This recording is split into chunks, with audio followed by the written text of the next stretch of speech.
Good afternoon, Brother Selassie, and welcome to our story. Good afternoon. We're fortunate today to have Brother Selassie, Laudi Selassie, with us. Brother Laudi is a researcher. He has spent a tremendous amount of time researching divine conception. Brother Laudi, to begin our program today, I would like if you would just give us a little background on how long you have been doing this research and what is divine conception.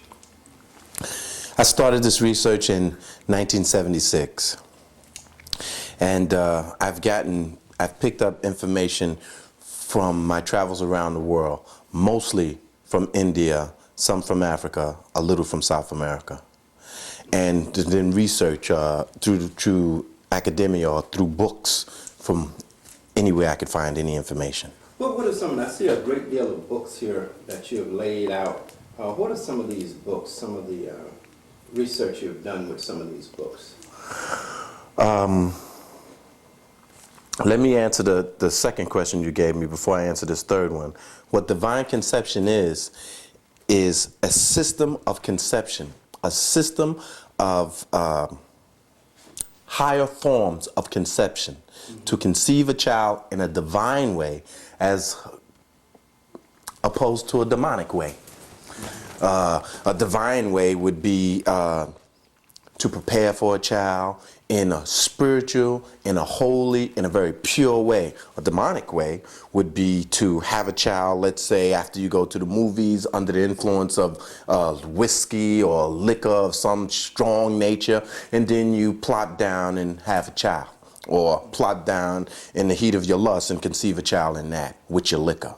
So that would be the demoniac way.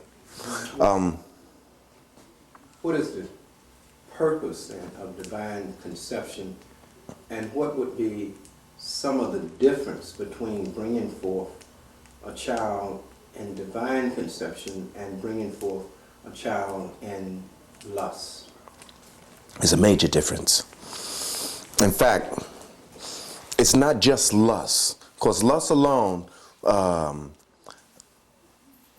you might be able to get a relatively strong child depending on the genetic background of the parents. But there's other factors that go into the lovemaking process, and oftentimes we don't consider that. Like, let's say, for example, we drink liquor, and this goes straight into the blood, and you feel it immediately as it heats up your blood. It has a very powerful effect on the child. Very powerful effect. It has as powerful an effect on the child during conception as it does after the child is conceived. In other words, if you drink one glass of liquor after the child is conceived, you may cause that child to be retarded. Now, what would divine conception, the positive aspects of divine conception, why would one be interested in divine conception and studying it and adhering to the process? I think that's a real good question. For us as black people on planet Earth, most especially in America, although it's not that much different anywhere on the planet, we are downtrodden people. We are people who have been oppressed. We are subject to genocide as we speak. For anyone that can see, it's right before our eyes. They're coming at us really on a genetic way, and they're coming at us sexually. They've put out AIDS to destroy the black population. This is a sexual way that they're getting us. They're having this disease transmitted sexually. So if we use the knowledge of divine conception, we can eliminate at least that process of having our sexual activities as, let's say, a trap to literally kill us off. Because if you're practicing divine conception, you're not going from Tom, Dick, and Harry or Susie Jane and any old girl. In fact, the woman is not looked on as an object of your lust at all. She's looked upon as a divine mother to bring you divine children. I mean, that's if you look at her like that, or if you choose to look at her like that. It will stop certain characteristics. One of the reasons why I chose divine conception as a tactic to fight off this war against us is they are coming at us genetically. They're reducing our genetic propensity. Divine conception enhances your genetic propensities. It enhances the latent seeds that they've made latent. They've genetically, we've been subject to a process of genetic inferiorization. And this inferiorization will, of course, build to a critical mass to where we'll be subhuman. Many humans that we see right now are pretty much subhuman. But where our enemies want us to be is somewhere in between congenital idiots and Homo sapiens. Homo sapiens already a low state of humanity. Congenital idiots, you know what that is. You know, you're barely functioning as a human being. They want us to be able to function as a docile human being that really keeps the peace but is an idiot. Divine conception is going all the way to the other end. Divine conception is saying what we want to do genetically is take ourselves from the level of Homo sapien to Homo superior to Homo omniscient. From Homo superior, we can do a great deal. From Homo omniscient, we can do anything. Is this something that would have been a process in our past, our ancient past? Is divine conception new? No, not at all. Divine conception is definitely not new. And it has been used by our forefathers time and time again. And these stories are throughout our scriptures and the scriptures of the world. I brought a few scriptures here with me, or I should say one volume of some of the scriptures from around the world. One of the first things they did when they were able to overthrow us, to reduce us, is to remove us away from the thousands of years of spiritual wealth that we had accumulated, most especially from ancient Egyptian and Sumerian times. They want this knowledge, for all intents and purposes, obliterated from our memory. They don't want us to know anything about it, that it even exists. What we would do when we found ourselves in a situation like this, or our ancient ancestors, they would prepare two pure vessels, a pure man, a pure woman, so that these two pure people could initiate the concept of divine conception. In different cultures, they had different names for it. In India, they called it Garbhadam Samskara. It was the science of how to create a powerful being. Or in other words, what would we need to do as a man and a woman to prepare ourselves so that God himself would take birth, or a God-like being would take birth in our family, among our race, in our people. That was the concept. Once the concept was initiated and the child was conceived and born, then it was the preparation of that child to do the work that needed to be done for the people of the race that he was born in, or she was born in. Now, is this something that an individual, or say a couple people within a society may take upon themselves, or may be chosen by the society to do? Or is this something a whole community or a whole people would practice as a value, a morality, a lifestyle? Yes to all of that. It's definitely something that a whole people can practice as a lifestyle, and by doing so, they will quickly elevate their whole race to another level of existence, to another level of genetic existence, genetic accomplishment, genetic. This game that we're playing here on planet Earth is a genetic game. He who has the superior genetics lives. He who don't dies. Mm-hmm. Well, so let me just elaborate on this question a little bit more. It is something that an individual can imbibe. And in fact, the reason why I chose this as a war tactic, or as a strategy to fight our enemies, whoever they may be, because I believe that our enemy, our true enemy, has not yet shown his face. that he is much more powerful than who we assume is our real enemy. And the person who's the front man, or the white man who is acting as the front man, is simply a pawn in the game. That he is subject to this enemy of ours, as we are. The reason why this is something that we all can incorporate, and this is why I feel that this is the best tactic to move on our enemies, is we're all having sex. Or the vast majority of us are having sex. If we incorporated the concept that we are bringing in a spiritual being, one of our great ancestors, Thutmose, Christ back. They said he's supposed to be coming back. We never thought that there was no one pure enough or no one who had the knowledge to prepare for him to come back. If we was to incorporate this knowledge in every family of bringing in the powerful child, and our whole culture revolving around genetically empowering ourselves generation by generation, we wouldn't have a problem. We would in fact be in control. We would be empowered. Each child that we give birth to would be the answer to our problem.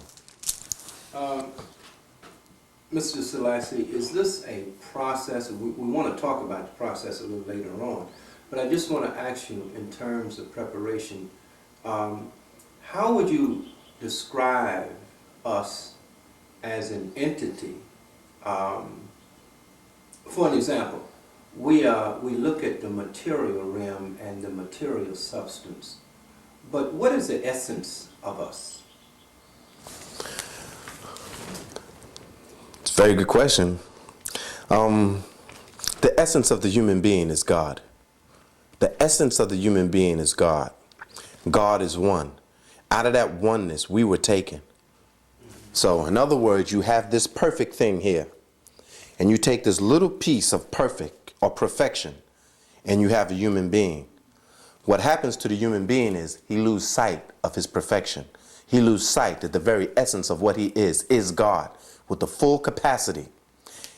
Another aspect is the body that that human being is born into. If he's born into an inferior body, well, let me change that. It's the body that that essence of God is born into. If that essence of God is born into a retarded body, then that's its capacity. If the essence of God is born into a horse, then that is its capacity.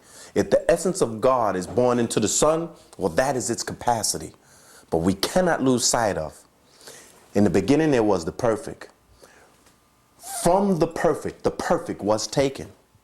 After the perfect was taken, the perfect still remains. We are perfect. The essence of us is God. If you poured water on us, you cannot wet us. If you shoot a gun, the bullet cannot reach us. If you try to burn us, we do not burn. We are the essence of God in our purest understanding of consciousness. This consciousness that is speaking to you right now, that is asking me these questions, is God.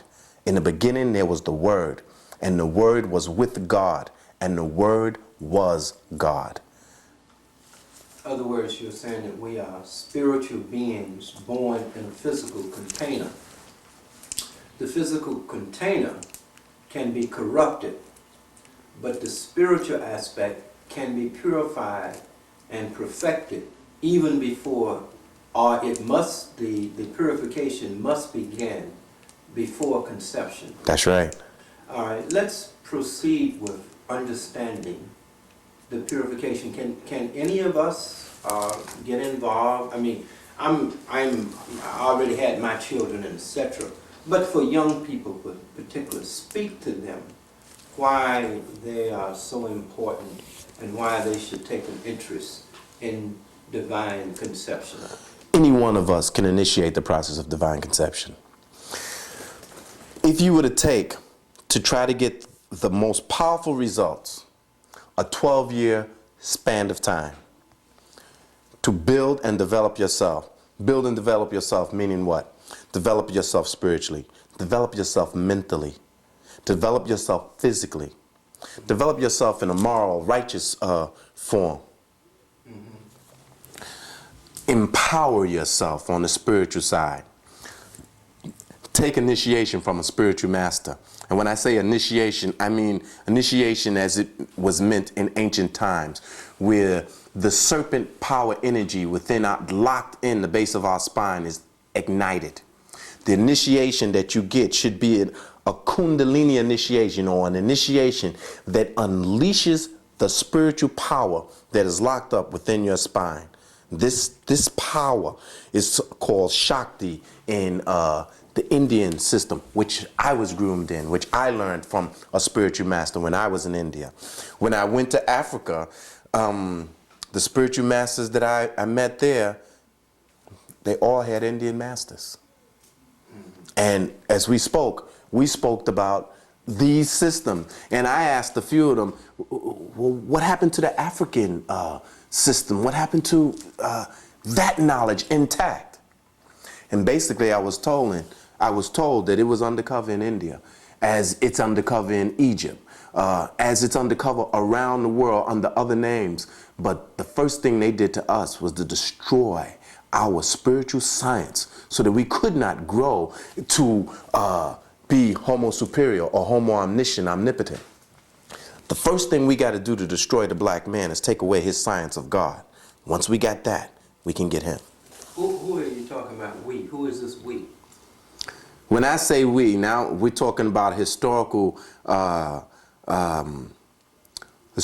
people who came here and separated the water from the land.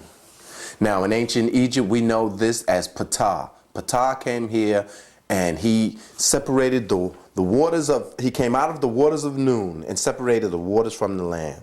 So in other words, we have a being who came to this planet, who had the engineering technology to irrigate, to separate the lands from the waters, to have dry bodies of land and large bodies of water. The land was obviously to roam upon and to cultivate. We know this as Ptah in the Egyptian system. As the Jews came and developed their system off of Sumerian and Egyptian mythology and history, they said Jehovah came and separated the lands from the waters. We know someone came here and separated the land from the water, and this person was an engineer, high-powered, who had this level of technology. When they came here, they cultivated the whole planet. What we have in Sumerian cuneiform as to why they came here and did this was the planet was a gold-rich planet. These people were working this planet as like we would go to South America and mine the gold there right now in some places that a lot of people wouldn't go. This is happening right now on planet Earth. They came here to mine the whole planet for gold. Now, we're talking about a group of people that they mention in the Bible. They call them Elohim, they call them Nephilim, and in Sumerian cuneiform, they call them the Anunnaki. And who are they? Well, these are beings that came from another world, a world in this solar system called Nibiru. It's also called Maldek. They came here, they developed the planet. As they were doing the work, it was strenuous work, and there was, from what we are told in the Sumerian cuneiform and mythology, is that these gods, so-called gods, got tired of doing the work. They didn't want to do it anymore. They wanted to take their goal and go back, but they were under contract, and it wasn't about coming and getting and running. We need you here to do this. You can have yours, but you can't take a little bit and run. You got to stay. So there was a problem. They didn't want this back-breaking mining to get the gold out. So they went to Ptah. In the Sumerian mythology, it was Ea. And it was two brothers who were the sons of Anu, who was from this planet, Nibiru. I don't want to get far away from it. We're staying right on it. I just want you to know we're not going way off in the history, but this is some genetic background that we're coming from. They were warring among themselves. They went to Ptah to settle this, or they went to Ea to settle this. What they came up with, as we cultivated the land, we have a being on the planet right now who is almost ready for domestication, like you would domesticate a dog to guard the herds and help you develop the herds, or so forth and so on. And that being was Homo erectus. The solution was to genetically manipulate Homo erectus to the level of Homo sapien and use these beings to do the work that we were doing. And we would just manage them. So our species was created as slaves for the Anunnaki. We were not created out of some beneficent plan. We were created as slaves to mind the goal on earth, according to the Sumerian cuneiform, to the Sumerian mythology and Egyptian mythology. We were here as slaves. Where about in the Egyptian mythology can you find that? Written in stone throughout the walls of ancient Egypt. Where? I've never heard of it. Sitchin, Zachariah Sitchin, who wrote the Earth Chronicles, now it's an 8-volume work. He brings out a number of different places. This is one of the books. This is volume 3, and I brought some of this. I brought some of this research along because a lot of people will want to check out these things for themselves, and should. He mentions a number of sites where you can research what they're saying. Here's the problem in ancient Egypt. Because it's so blatantly written all over the walls, if they didn't get to our knowledge and retranslate our information for us so that we wouldn't be able to decipher the keys that's right there for us, so we wouldn't be able to see some hieroglyphics that are clearly depictions of extraterrestrial aircraft, so forth and so on.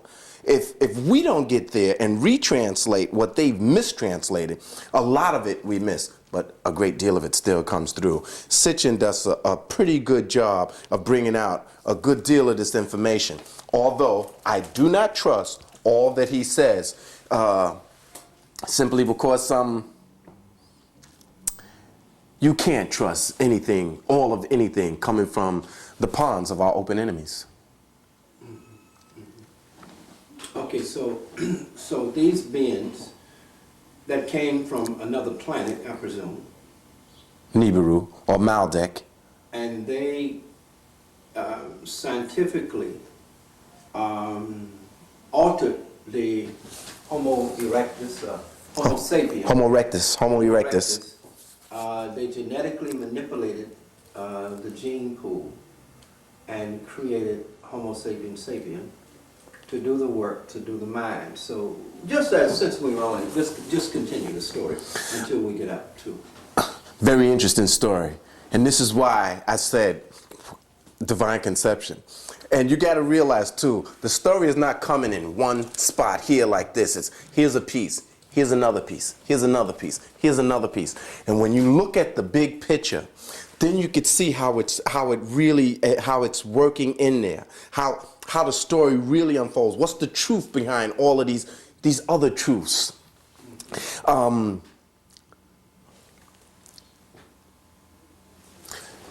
They created us. Their first batch of creation was much too powerful, according to the Sumerian cuneiform, was much too powerful for them to deal with. They were just much too wise. And they were much too powerful genetically. In other words, they had psychic powers. So what they had to do was genetically keep bringing us down. They had to, you have this ape-like being that's not wholly human. And then you have the Anunnaki themselves. So they're using their own genetic material, their own sperm to mix with Homo erectus to create us. And once they got us, they have to continuously keep mixing and mixing. Mixing and mixing. And in the Sumerian cuneiform, they spoke about this, how they were doing it. Sometimes they were drunk. Sometimes they were drunk as they were doing this, developing test tube babies. Developing test tube babies. In other words, these gods from Nibiru. These Hebrews. Well, let's not call them Hebrews, because they didn't worship Jehovah. No, I didn't say Hebrews. Mm-hmm. Nibiru's. Nibiru's, Nuberians. They actually began to sexually, genetically mix in their gene pool with the gene pool of the people on the earth? They were the people on the earth. They didn't have any Homo sapien people on the earth. They created us so that we would do what they were doing, which was the work. Now, all right? Once they got us to How did they create us? test tube babies, genetic manipulation, simple as that. Did they use any of their sperm or any of their cells? They did. Genetic material? Yes, they did. They used their own semen to, so it would be cut with Homo erectus or to enhance Homo erectus. They didn't want a being that was just like them. They didn't want someone that could fight with them. They didn't want someone that was on par with them. They wanted someone that they could manipulate, that they could control, and that they were genetically superior to. They wanted someone that if they were trained, their potential could come out. But of course, they would never be given that training. So if it's like you have a thoroughbred racehorse, but what you do with the thoroughbred racehorse is you strap them to a cart and a buggy, and you keep it working. Now, it's a thoroughbred, no doubt about it. You can look at it and see it. But it won't be able to run very fast because it was never trained to do so. And this is how they dealt with us. And they were very pleased. Once they finished their process, they were very pleased with what they had. And it even says in the Bible that the sons of gods took the sons of man as their wives and had children with them. The sons of God took the daughters of man. The daughters of man, and had children with them. Okay, let's proceed from there. What's the next chapter in the story? Now they had this large group of people. We were like mules at first. We couldn't reproduce on our own. So they did more genetic development and manipulation so that they could get us to reproduce with ourselves rather than living out our lifespan and dying because we couldn't have children on our own. We could have sex, but there would be nothing that would issue from that. So they had to now make another batch of humans that actually could reproduce. As time went by, some of their own people, like Ea, was becoming very dissatisfied with the policies of Anu and Eno, who was his brother. And what Ea decided to do was to start creating genetic subdivisions that were superior to the basic lot in Africa. Now Ea or Ptah in the Egyptian system, Ea in the Sumerian system, the same person, different names. He wanted to make his people, which was called the people of Anu, right, the Africans, more powerful than the people in Asia. The rest of the planet was not populated because they didn't take anybody there. The mining was done primarily in Asia and Africa, the largest residues of gold. All right. Plus, it was they hadn't really submerged all of the rest of the planet anyway. Everything was inundated, and they were bringing the land up, and they were doing the irrigation and all that was necessary to dry out the land. All right, and they were still doing this even during Egyptian times. Ea started telling the people who they really were, what their actual capacity was. Start telling man that you could be divine if you incorporated the science of God. And what was that science? The science of prayer, the science of meditation, the science of focusing on the name of God and the power that just the name alone would bring out within you, in your mind, in your body, in your soul, the constant thinking of God repetitively over and over again, hundreds of millions of times. And this process had effect. And this was the science. And so in secret orders, Ptah started initiating humans. And he also started telling the humane population, stop worshiping these gods. They are not your friends. They are your enemies. They do not wish you well. This is part of the mythology. This is really deep. This blew my mind when I read this, that Ptah told the people to stop worshiping all the gods, that they are your enemies, to start focus on the God knowledge within yourself. Man, know thyself. That is God. Empower that. Now, as you had a few of these people being intense in this knowledge of God, in this science of God, to live their life for that. Like you're living your life to collect the history, like another one is living his life for the reasons that we dedicate our life on a particular subject because we have passion in it. Well, a few of these beings reach the God conscious state. Now, when they reached the God conscious state, they were omniscient, omnipotent, and omnipotent. Now, let me ask you a question. I want to ask you, who is God? And the reason I want to ask you who is God is because we're talking about a species, a being, another entity that came to Earth from another dimension. So where does God fit into this? If that entity that came to Earth is not God himself, and he could not be the creator because Earth was already here when he got here. Right. So how do you deal with that? Being here on Earth and having to deal with that question, it's kind of deep. But we have a great deal of mythology in relationship to that. And this question about who is God, I like to answer it by, God is closer to you than your own breath. Ultimately, this is who God is. Now, this question of the God somewhere outside of yourself, it's relative. Absolutely, God is one. Everything that exists is God. God is. If it is conscious, it is God. God is consciousness. But it depends on your science of God, on how you would even understand the answer to that question. And I'm gonna say it to you like this, coming out of one mythology. They said it like this. God went and he slept on a causal ocean. As he breathed out, innumerable universes came into being.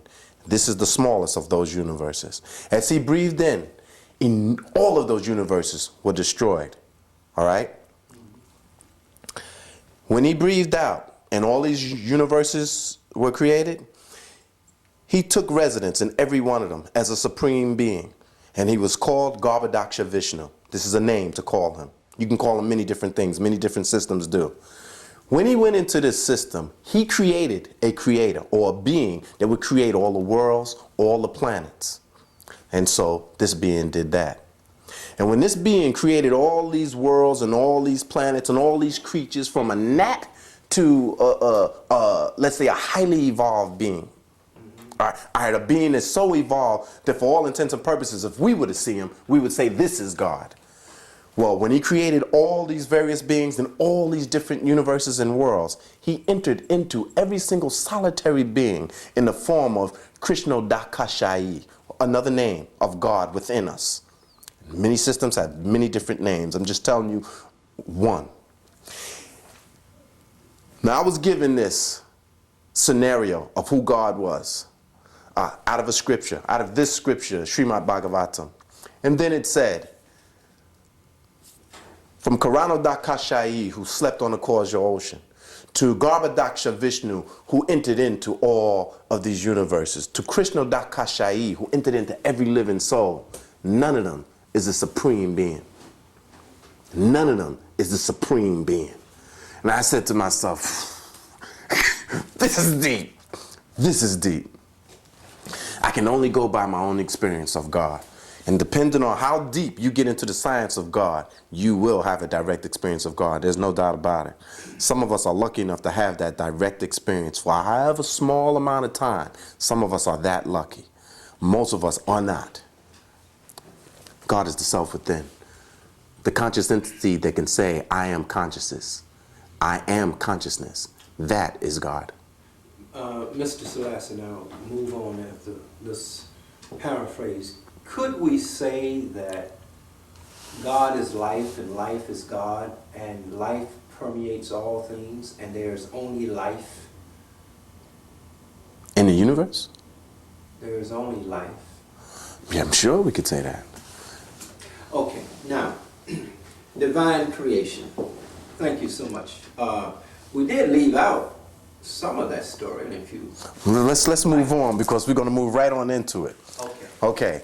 Now, as these beings start developing on the level of God consciousness, they could initiate other beings. In other words, they can untie or unleash that divine power within you and train you till its full capacity, until you are godlike and can do it to another. The purpose for them to reach this state was they knew that without this ability, those people who created us as slaves and treated us as bad as the white man treated us, worse than the white man treated us when we came here to America, who treated us worse than them, Homo sapien realized we can't do with them. They just don't work. So what we need to now do is take the God man and give him a profession of war. Like you had Jesus, who was a God man and was a carpenter. Now you have people like, let's say, Arjuna or Bhishma or Rama or Krishna, who were warriors, whose profession was going to battle and killing other people. And when these God men did that, they didn't lose. They were omniscient, they were omnipotent, and they took back the earth from the Anunnaki. Now this is a story. This is a deep story. It's like this. And see, the Anunnaki didn't like that at all. But it's like this. Imagine if we used apes to cultivate the land. And then the apes had divine seed within them and can uplift themselves to a level where they could think consciously and move and manipulate like we can. And then they made war on us and won.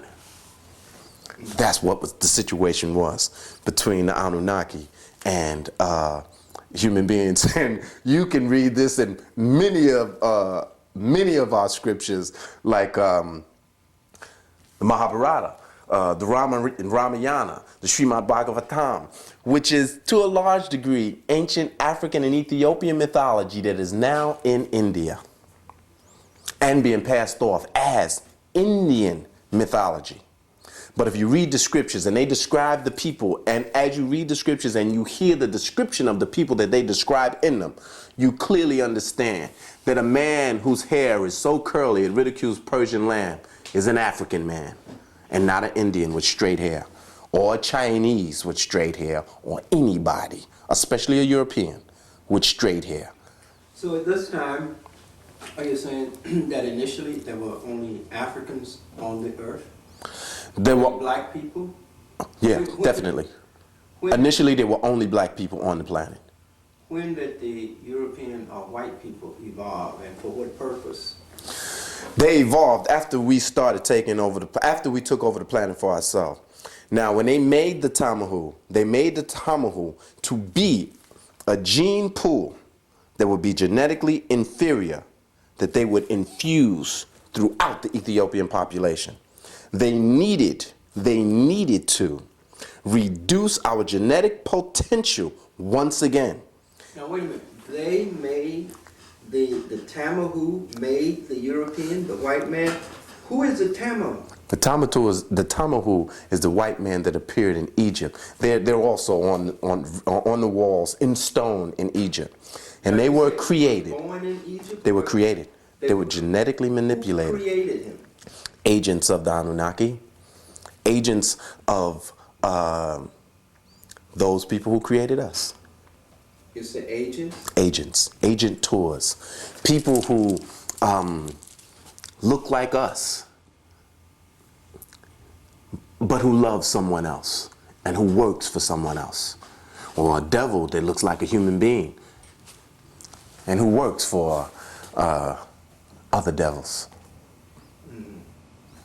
So they genetically manipulated and created this inferior being who was warlike. So you have two key qualities. Excuse me. You have a being who is genetically inferior to everybody on earth, number one. Or in other words, all of his genotypes are recessive to any other genotype on the planet. And the other quality is he's warlike. So he'll move into your country, your community, your anywhere through war. And it's his nature. He will never stop. And when he moves in, he's going to mix with you genetically, and he's going to reduce you. Now, what's the key factor in the light of the Tamahu, or the created white man? Their pineal gland is calcified. Their pineal gland, this gland here, Hold it. Yes. this gland right here, instead of giving off this great light that you would see, it acts as a bone. It doesn't secrete melatonin. In fact, it gives off no secretion whatsoever. For all intents and purposes, it is another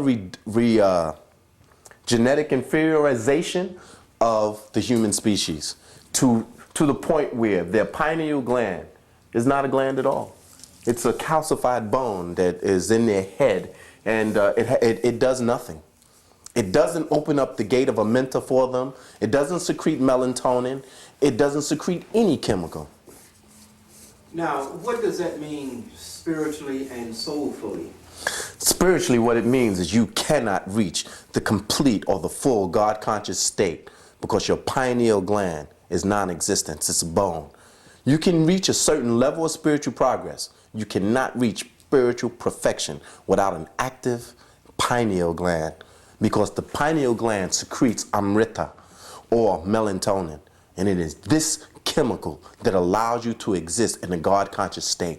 It is this chemical, once it is spread throughout the body sufficiently, and this gland operating in your head on the God level, on the spiritual level, vibrating on a spiritual level, that allows you to experience yourself as God.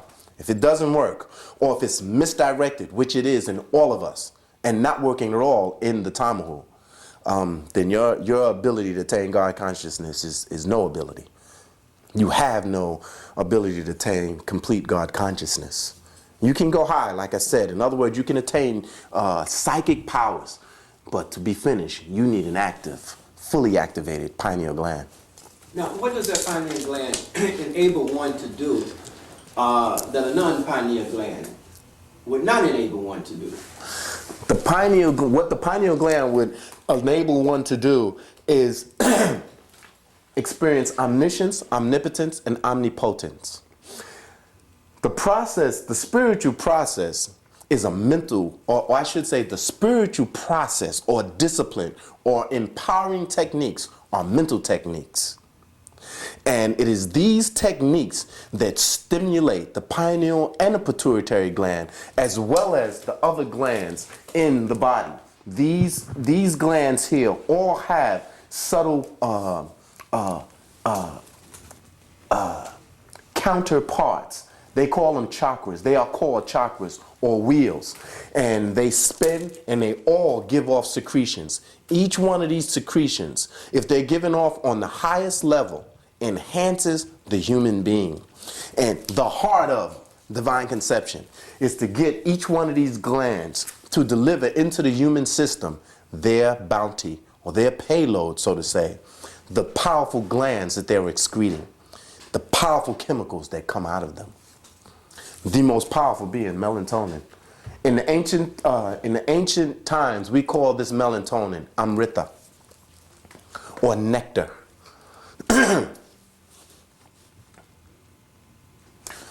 So now we had a process where humanity took over this gold-rich planet from their actual creators. They were real pissed off, but they were ground in interplanetary espionage and warfare. They just lived longer than us. They outdid us. We had the power, but they worked themselves into our societies and our kingdoms. They managed to work wars and dissension between us for thousands of years, and then get the whole world to have a world war, eliminate all the powerful beings of that time, and then start the process over again and infiltrating, taking over dynasties, so forth and so on. Wait a minute, I don't understand this. You're saying now, you just pointed to a pineal gland of which the Tamahu created one. The Tamahu didn't create one. The Tamahu was without one. The Tamahu had a calcified or bone-like pineal gland. The Tamahu was a warlike people that was genetically inferior to all the other people of the earth. They're not a key player in this in the time of their creation. Their job was later on, like now. That's when their job is, now, to inferiorize the whole world with their genetic realities. Okay, so you're saying that the white man, the Tamahu, we're saying that the white man That's is the right. Tamahu. The white man was not the one to bring down ancient Egypt? Oh, no. How did ancient Egypt fall? Fallen, from what my research leads me to believe, the ancient Egypt fell through the machinations of the Anunnaki to bring down the people, to stop regarding the average woman as a goddess and to start looking at her as a piece of modified muscles situated in between her legs to enjoy. And that was it. Instead of using this woman as the vehicle to our upliftment, which we did at one time, we started looking at her as a sexual gratifications. And so we dealt with her in that way. See, we didn't commune and unite with her and work with her over a period of time to conceive a divine child and a powerful child. What we did was we used her for sex, basically. And we reduced the woman to not even second-class citizenry. They just almost slaves. Slaves in some countries and less than slaves in others. Even to this day in the Middle East, the way that women are treated over there is incredible. But we brought the woman down. We did not uplift her so that we could be uplifted by her. We brought her down for sexual gratification. And all of this stuff was introduced to us by outside forces. Oh, do this. Oh, do that. Oh, enjoy the woman as you would enjoy any thing that's not valuable. Deal with her like you would deal with, something that's not sacred. She's a piece of modified muscles. She's a life support system for a vagina. And let's deal with her that way. Rather than she is the goddess who protects, uplifts, and gives birth to us. With that in there, with the corruption of our society, mores, and spiritual knowledge. And this was manipulated, infused into our society's cultural consciousness. By whom? I would say our not our open enemy, our covert enemy. In the same way that America is propagating this whoreism, the women, to see the woman as a whore, basically, and to deal with her like that. Or maybe a little bit above a whore because you don't pay her every time.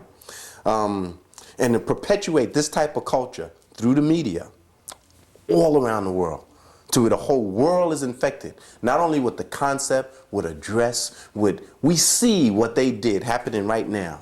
We see what they did thousands of years ago on, right here, right now, with America. We have taken this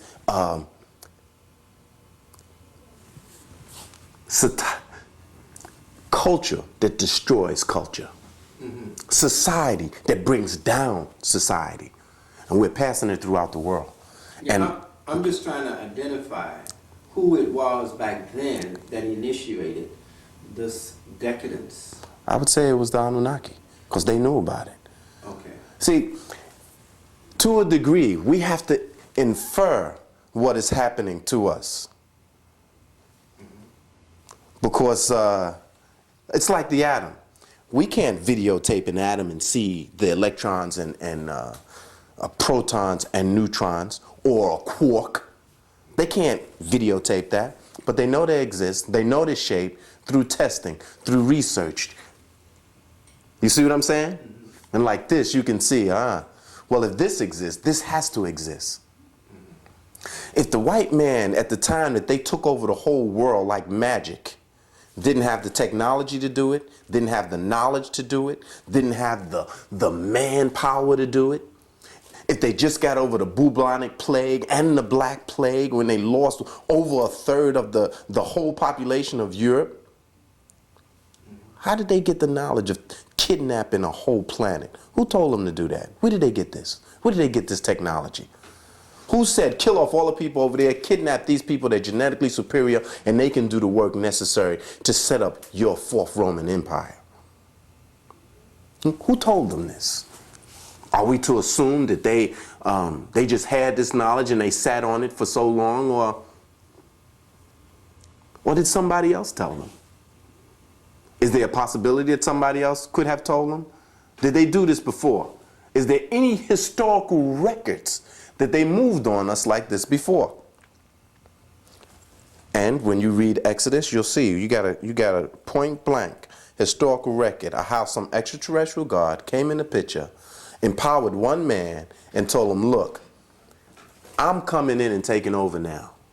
And I can empower you and put you and your people in power. And you'll do my bidding here. As long as you do my bidding here, I will put you in power. And we got Exodus as an example, or an historical example of what happened. But now let's just keep moving on, because well, at least we have Exodus as a folk tale, if not a historical document. Okay. We have it as a right. folk tale. Okay, or document. mythology. Or as mythology. A mythology document that it has happened before. And it's a great analogous of it. So let us please continue. All right, so now we're in a situation where we have somebody who's saying to themselves, let me also say this too. Let's say everything that I'm saying here is wrong. You know, let's say it's just wrong. This is just my theory, my take from what I synthesized, okay? From your readings and studies. Right. Because I don't want it to seem like we're just some foolish, ridiculous spiritual fanatics, okay? Now they're looking on the situation and they're saying to themselves, we have a being here on planet Earth who is genetically a little bit too advanced for our liking. He has the potential to become godlike and embarrass us again. Or our creation has the potential to take over our planet, the planet that we created, or rather that we developed, that we brought the land up from. He has that potential again. Plus we knew that Ea was creating this superior human or Homo sapien in Africa. We know this. We got historical records written in stone about it. Now, what are we going to do with that being? We don't want him jumping up again or secretly becoming godlike and a warrior. Why wouldn't they want humanity to be godlike when godlike is to be in harmony with nature and balance and omnipotence? Because they're not in harmony with nature. That they don't want balance. They want gold. And this planet is gold rich. All right.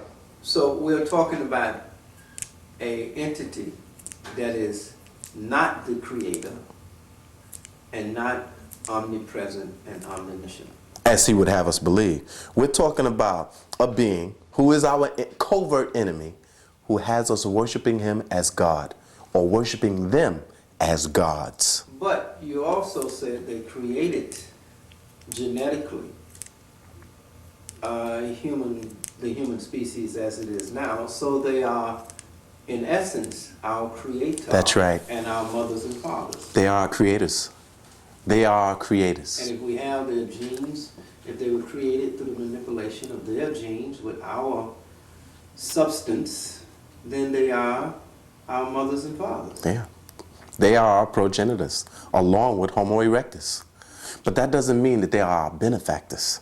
That don't mean that they love us. And that doesn't mean that they care anything about us. This is how much they care about us. If it suits their purpose, they'll drown out the whole planet and kill every being on the planet. All right, because we were created to serve them and to work for them. That's right. In mining gold. When did the gold mining stop, and why did it stop? I mean, I think you went over that, but... No, I didn't. Okay. When did the gold mining stop, and why did it stop, and what happened at that point? And how long a time period are we talking about? What's the timeline? Well, we're moving off of divine conception, but it is a good question. Who said it stopped? You remember the story with this guy? He's a foreman in a German factory, and they're all working, you know, in different departments. None of the departments, heads or individuals really get together to know what they're really putting together. So they were told, they were putting together, they were building, this factory was a factory for bikes. And one German foreman on the job says, what I want to do is I want to take a bike home for my son for Christmas. So you got one part here, one part here, one part here, one part here. Got all the parts for the bike. And when it was assembled, it was a bomb. Wasn't a bike. So in other words, our enemies had a capacity to put us to work, and we don't know what we're doing. We don't see the end product at all.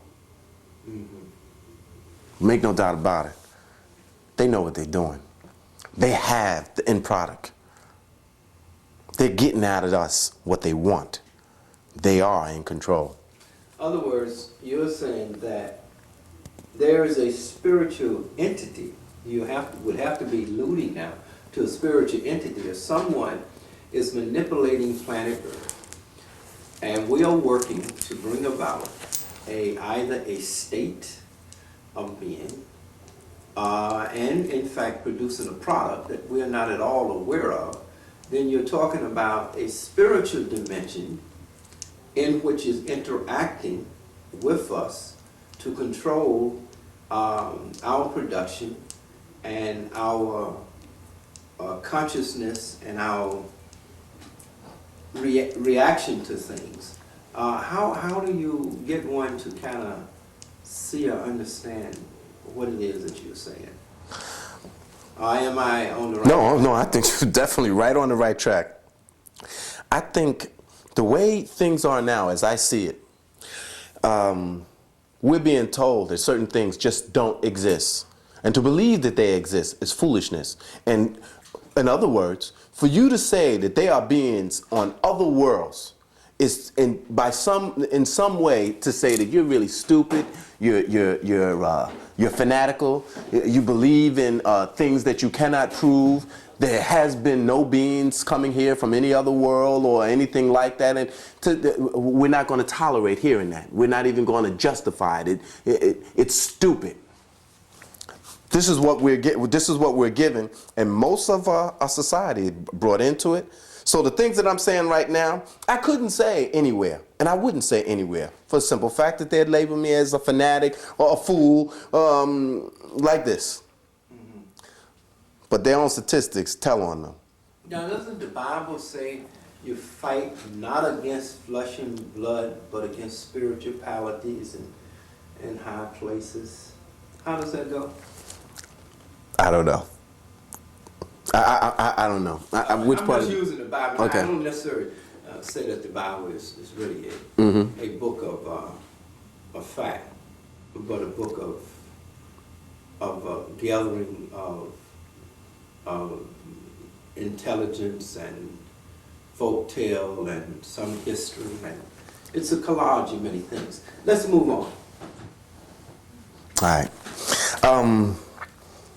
With this subject is really, really vast, Minister Brown. Really, really vast, and there's so many pieces to it. But let me touch on that just a tad to bring in things that's just not so clear. You see what I'm saying? It's just not so clear. Let's just make it clear. Let's make it plain. Let's do it. In truth, we're not allowed to freely think and speak about what it is that we think freely. Most of us are simply not free thinkers. Our thinking is conditioned. It's been groomed, and it's been groomed to say, look, think like this, and don't even attempt to say that. Because if you do, you're going to be shunned right away. You're going to be ostracized right away. And don't speak about it among anybody intelligent either. Because then you will be even more shunned. You will be more ostracized. And no one will take anything that you say serious. Don't talk about the extraterrestrial realities in ancient civilizations and so forth and so on, because we're not going for it. In fact, don't talk about any truths, because we just cannot deal with them, because one truth leads to another truth. And when you start connecting truths, you get a science, and this science develops. This science builds. I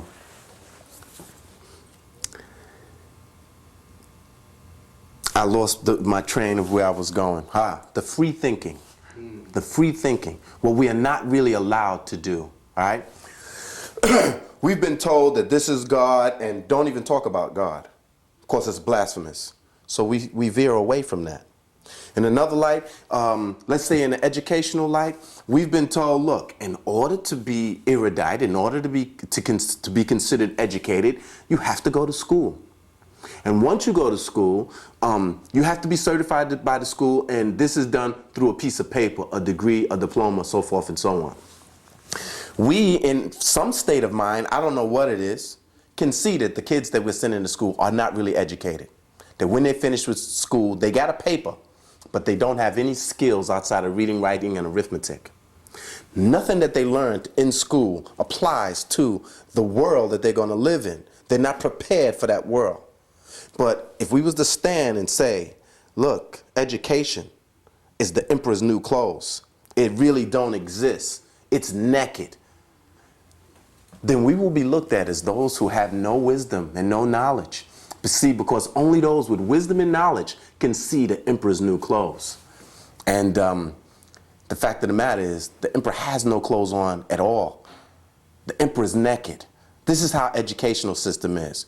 But this is how our scriptural stories are too. They don't lead us to the conclusion that we are supposed to become God. They have us thinking that after a long period of time, when we die, by and by, that we'll see God in heaven, but not that we ourselves will become God. Not that we ourselves should be moving toward taking that step in reality. Let's take this to another level, even beyond our enemies. Let's say we killed off our enemies, we took the planet back for ourselves. If we do not make ourselves as a species, no matter how many different races are in our species on the planet Earth, if we do not elevate ourselves genetically, we run the risk of being invaded by any hostile, genetically superior entity in the galaxy. That's the risk, in the galaxy or the universe for that matter. But let's go from there and come right back here to the United States of America and an idea of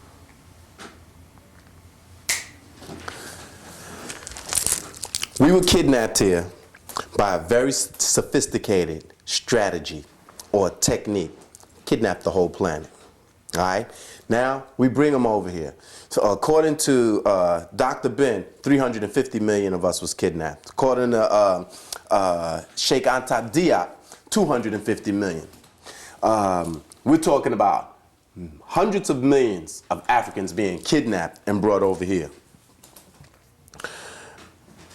What they would have us believe is that setting up America, the killing off of the total genocide of the Native Americans, and the genocide and the enslavement of Africans was all pretty much circumstantial.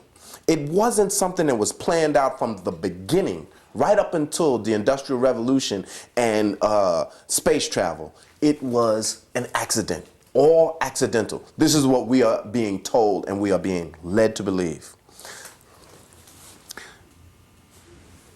But let's look at the process. 350 or 250 millions kidnapped from Africa brought to America. 150 million die in the Middle Passage alone. So that means that those that are left, that's distributed between North, South, and Central America, those that are left are the strongest of the whole batch. They are the strongest on many different levels, genetically, mentally, spiritually, obviously physically. So you got the strongest of a huge group that you now got as slaves, which you turn around and begin to breed to be stronger than they already was and disease resistant. We know that the slaves, masters, bred the slaves like nobody business. It was obviously a smart thing to do. It was economically feasible, and not only did they breed them with other slaves, but the vast majority of slave owners bred their own slaves. They brutalized and raped all of their female slaves and had children with all of them and sold their own children off into war, or rather into slavery. But what we know for sure was they bred them to be strong and disease resistant.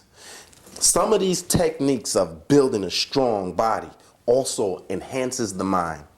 So they realized what they had on their hands after the Civil War was a man that was probably superior to any man on earth at the time. We had a man that we pruned out their weakest just through the Middle Passage alone, in the terror of slavery alone. Then we genetically enhanced them by subjecting them to breeding. And now this man is free in our government. And we got to bring that down. We got to reduce him once again. We definitely have to keep him unaware of his genetic potential and ability. And we have to reduce that potential and ability. We need to bring him down. We need to make him more of a nigger. We need to make him subhuman as best we can. So, Mr. Loudon, I want you to continue, but I want you to express that, in fact, visually, that we can see in our everyday lives, not as a hypothetical projection, but as a manifestation in sports, in the physics and science. And would you please? Well, as we look at the sports arena is an excellent arena to look at what we got. A group of people that if we put them really in any arena, whether it's sports, whether it's academia, whether it's the business, and why they really don't want us in the business world, that if we're allowed to just be in this reality for any length of time on equal footing, we are going to take over that playing field. And there's no doubt about it. I mean, you see it everywhere. And it doesn't matter if it's football, baseball, basketball. It could be academia. It could be Wall Street. We will do it. And a perfect example of the economic reality of that was Greenwood, Oklahoma, Redwood, all of the different places throughout the slave community, or rather throughout the freedman's community. After slavery was over, we were thriving leaps and bounds. We were all skilled because we were slaves.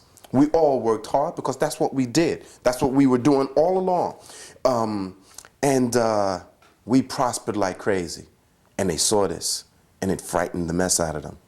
And so they would bomb these places like Greenwood, Oklahoma, or Redwood, and they would kill us off, take our money, our gold, take everything from us. It was a black man who created the light, but Edison gets credit for it.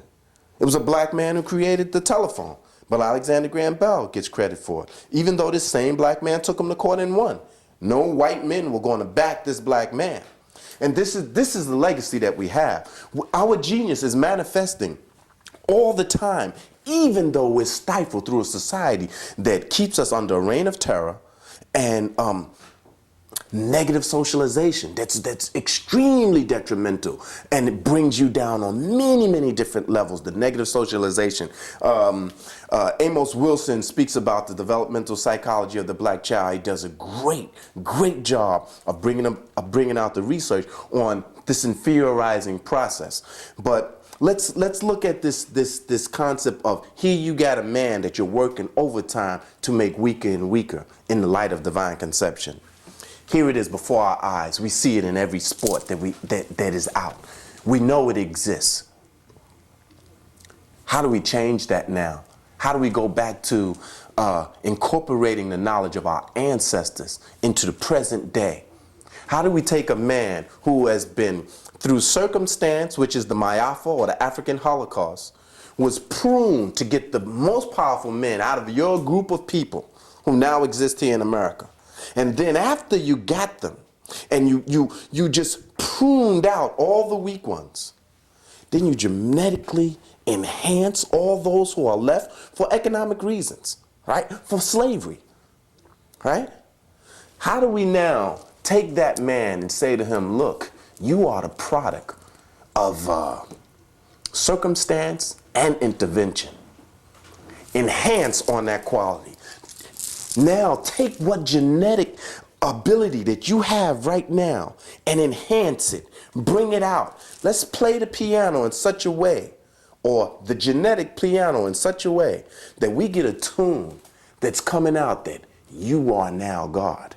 You now can bring out those genes within you that make you superior to other beings in the world. How do we press that gene? How do we bring that gene to bear physically, to manifest, to exteriorize on a physical plane? This is divine conception. This is where we're going with this. This is what we're doing. This is what we're talking about. How do we fight those people who would like to see an end to us? How do we do that? How do we do that covertly? How do we do it overtly? Well, maybe divine conception has to be something that's actually done covertly. Because every time, every scripture that I've read that someone had initiated this process and they got wind of it, they tried to kill that person. No matter if it was Jesus, Ram, Christ, they tried to kill him. They wanted to eliminate the divine child coming in. Let's bring back the knowledge. Let's prepare the children for this. Let's prepare the average person for this. This what? To have children that are superior in every way, who have spiritual, mental, and physical, as well as psychic abilities far beyond all other men. Our enemies, if they heard that we were doing this, would try to say through the media that we're trying to do what Hitler is doing, and would have other people attack us for this, or try to ostracize us for this. We may have to initiate divine conception secretly. We may. Or have it as part of our cultural expression, where every mother and father is preparing their child before even conception to be a powerful human being. They may not have to be God conscious. They may not even be a warrior that's going to take up the battle of the black man in America or the world. They could be something else. They could be a great historian. They could be a great video historian. They could be a great doctor to cure AIDS. They could be a great leader, so that we'll have someone there to pick up the ruins and take us to a great place. See, we could create children for all of the aspects of reality that we need to be whole and powerful as a people. And everybody that's having sex can incorporate divine conception. That is, unless all you want is the life support system for a vagina. Now, if that's all you want, then you're not down with this. If you want to uplift your people in a way that you easily can, or let me not say easily, but you certainly can, because you're having sex. And this is the way. Every one of us can do this. Every man and woman could decide, I am going to bring in a divine child, and I'm going to prepare myself for this. And this child, maybe he'll do the work of Jesus. Maybe he'll do the work of Sheikh Anta Diop on another level. Maybe he'll do the work of Mines or Namr, which is take back ancient land, and he'll be a warrior. This I do know. If we can create a powerful Christ-like being that is willing to support us and back us and protect us, we can have the same situation that the Indians had when the Muslims came into India and just took over their whole country. There was a Siddha being, a God-like being. Siddha is a God man, a Christ-like man, who was aware of what they were doing. And there was a bandit, a common criminal named Shivaji. Now, Shivaji, the story goes, is like this, and this pertains exactly to our situation here in America. Shivaji was a bandit, and he would rob people, the Muslims, the rich Muslims. He would rob them, stick them up on the highways and byways. That's how they did it in those days. And one day he robbed some wealthy merchants, jewel carriers, and they were seeking him out. The Muslim police were seeking him out. And he came across this hermitage, and he entered this hermitage unannounced, and he said to the man that was inside, whose name was Ramdas, he said, please hide me. Please hide me. I'm running away from the Muslims. Ramdas hit him. The Muslims came, they looked around, and, they didn't find him. He didn't reveal that he was there. They left. And Shivaji said to him, I owe you. Thank you very much. And just took off. So Shivaji came back one day with a purse full of gold. He knew it was a hermit, but still, he had to eat, and this money would last him a very long time, and he gave it to him. He said, because you helped me, I want to give you this. I know you're a holy man, and you don't have use for gold and all this other stuff, but we all have practical needs, and this can help you. And he said, that's nice. Now tell me about yourself. This banditry that you got going on, you rob alone? You rob with people? How do you do what you do? He says, right now, what I do is I rob alone. He says, if you want to give me something, and I'm perfectly willing to take something for what you feel I owe you, give me this. Get a couple of guys to help you to rob. Just get a couple of extra guys. That's all I'm asking. Take your little bag of gold. I've been doing good without it. And maybe you could hire yourself a couple of guys that'll help you with your activities. And come back and tell me how you're doing. That's all I ask. So he did. He took his little bag of gold back because he wouldn't accept it. And he went and got a couple of more men. And he came back and he would visit Ram Dass, from time to time to let him know how he was doing. And he said, well, how are you doing? He says, man, I'm doing 3 times as good. He said, really? He said, please let me give you something. Shivaji says to Ram Dass, please let me give you something. And Ram Dass says, okay, but you give me what I want, not what you want. He says, okay, what can I give you? He says, these 3 men you got here, get yourself a little band. Get a band of men and continue robbing. But rob caravans. This way you can really get great wealth. Rob caravans. Get yourself a band and rob caravans. And I don't need any of your money because I don't need money. I got all I need. You do that and you would give me a lot. And I will take that as a dakshina or a payment from you. And he says, Swamiji, you're just too kind to me. I don't know what to do, but I will do as you say. And so he went out and he got a band and he raided caravans successfully under the protection of a sitter now. Successfully. He raided caravans all over India. Okay? And he was number 1, public enemy number 1. All right? So he comes back to Ram Dass and he says, look, you got to take something from me this time. I mean, I got more wealth here. I got to bury the vast majority of the wealth that I got here. I can't even keep it or store it anywhere. He says, that's very good. That's very good. Please let me give you something. You've taken nothing from me. You've only told me how I can increase my wealth and benefit myself, and you've taken nothing from me. He said, all right, all right. All right, I'll take something from you. But I only want what I want. I don't want what you want to give me. Now that you got a band and you got all this money, buy an army. Buy an army. Buy an army. Put together an army and attack the Muslims and get them out of our country. That's what I want you to do. So he got his army together and he drove the Muslims out of power in India. And he became the great Shivaji, one of the emperors of India. He took over the land of his people, for his people, against his enemy.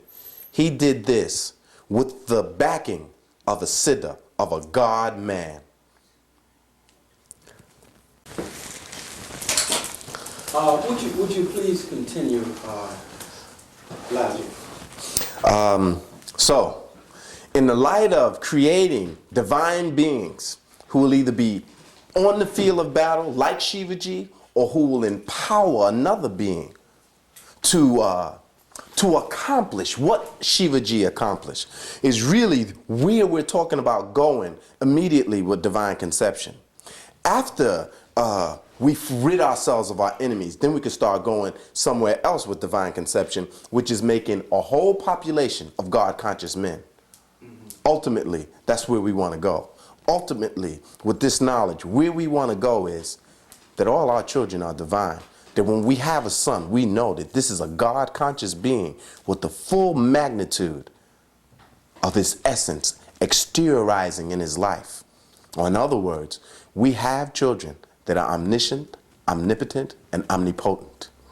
For now, even if we had one being, even if we had one Christ-like being, that's more than enough. Well, let's put it like this. One Christ-like being, or one God-man that is willing to take up the cause of the African American to rid us of our enemies, whether they are the white man or whether they are extraterrestrial beings that mean us no good. From where I see the planet now, whoever it is does not like the black man. Are we ready to begin exploring the methodology of divine conception? Yeah, without a doubt. Would you like to go somewhere else first? No, we can move into that right now. The process of divine conception, I could gloss over right now. We won't be able to get in depth with it all because as a course, this is a month-long intensive course. So if you were to study all the levels of it for a month, every day, for 8 hours, let's say 30 days, 30 consecutive days, then you'd have a foothold into what we're talking about. But let's just give an overview of it now. The first beginning process, the highest way to go about this, or the most powerful way to go about this, is to find two individuals, human individuals, that have a great deal of spiritual power in their lineage, in the lineage from where they come. So what will happen is what you will see with these individuals is they both have psychic abilities. They can see in the future and they don't know why, or they know things and they don't know why. They have psychic powers. They could read your mind. They could see your auras. We have to consciously get two people who are psychically enhanced. And this is a genetic reality. This is something that was passed down to them, gifted to them through their lineage or through their progenitors, genetic progenitors. Now we're talking about moving on this on the highest level. If we can't do that, any individuals, wherever they are, with whatever genetic potential that they have, come together with this concept in mind. Now, if we were to move on this as individually and as a community, we know as a community we can go out and we can spot individuals. And we can say, this is a good marriage here. Let's bring them together. So let's see if they can bring out the divine child. If we were to go, let's say, in just every state in the union and find such a couple and give them knowledge. So we know now that there's 50 couples in the process of trying to produce a God-like man or a Christ-like man. Now, is this something that we could recommend for all of our children and all of our people who have sex? Yeah, who have sex to do? Yes. Would that be a better thing to do? Oh, without a doubt. It is the thing to do. Okay. But as you move on it on that level, see, I'm saying move on the process, but not just in one way. Move on the process on many different levels. Even with this one, let's say, system of attack, let's move on it on many different levels. Let's try to find the best among us to meet and to groom to give the child, if they're willing. Let's try to find someone that would be willing to sacrifice and say, look, I can learn to love a woman that would be my complement. Now, I know I have psychic abilities because I'm living with myself and I see it expressed. Well, what would be the outcome for the benefit of our people, that I would hook up with a woman that also has these abilities so that we can create a child that will definitely have these abilities, maybe even greater. All right? So we do it on a high level, we do it on a medium level, we do it on a general level. Maybe it's someone, a common person like myself, that'll be able to bring about or get the grace to bring about a divine being. But it should be all of the people that's initiating the process. Yes. Now, let me ask you, just so that we bring everybody into the process, no matter who it is, I mean, anybody who falls in love with another person, if they go through the methodology of divine conception, will bring forth a more enhanced, conscious, That's right. moral, That's right. uplifted child. It's even deeper than that. If they were retarded, both of them, and they used the knowledge, they could in fact have a very powerful being. Okay. That's how powerful the information is. But we don't want to take chances. We want to go to the highest and deal with what we can. But even with, like, taking a scenario of using two retarded people to have a child, and with this knowledge, we don't want to be subject to that. On the overall level, where everyone is doing it, cool.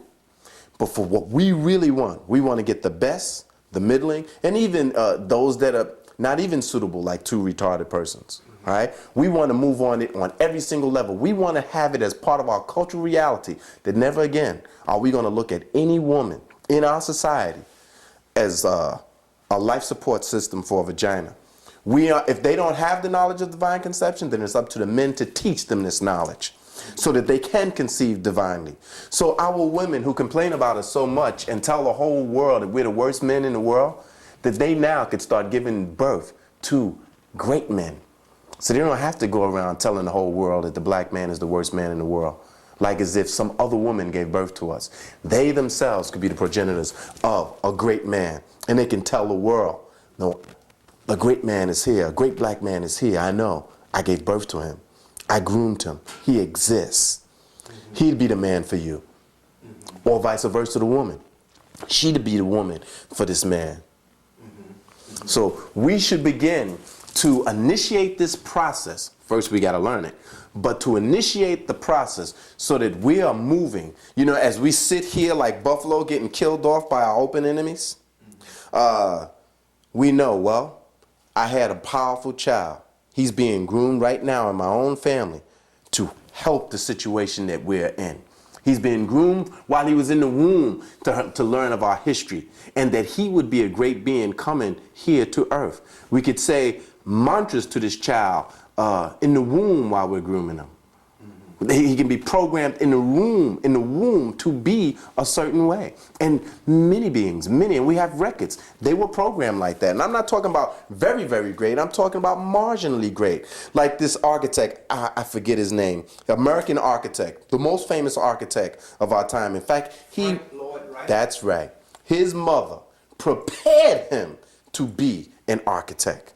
And when people asked him later on in life, well, how did you become an architect? How did you become so genius in architecture? He says, I had no choice. I was prepared for this. I didn't have a choice. My mother put this into me while I was in her womb. So on every level, even if we don't get the highest level of the God man, we will get higher than this genetic inferior process that we're now subject to. And how does this inferior process manifest, especially for our youth? Well, number one, they have children before they're supposed to have children. They have children before their body is even able or ready to have children. And that's why they have the largest number of mishaps and deformed children of all the rest of the population. The younger, least experienced, unprepared girls are the ones that are having all these deformities and misfunctions at birth and premature and all that. The greatest percentage exists within that teenage group. So if we have the knowledge and we have families that's ready to set themselves up to do work on this level, because it's not like, you know, you got to go march or you got to go in an army or sacrifice your life. You're saying, well, man, I don't have that courage, but I got the courage to have a divine child and groom him and hide him until time enough to bring him out so he could do that work or she could do that work. What is the process? The process first is getting the information, knowing it front and back. That's the first part of it. Then committing to initiating it. The highest level of the process, you pick the two. Or the man could seek her, or the woman could seek him, or they could put an ad in the paper for all that. Now, they seek each other out first. In the seeking, are we talking about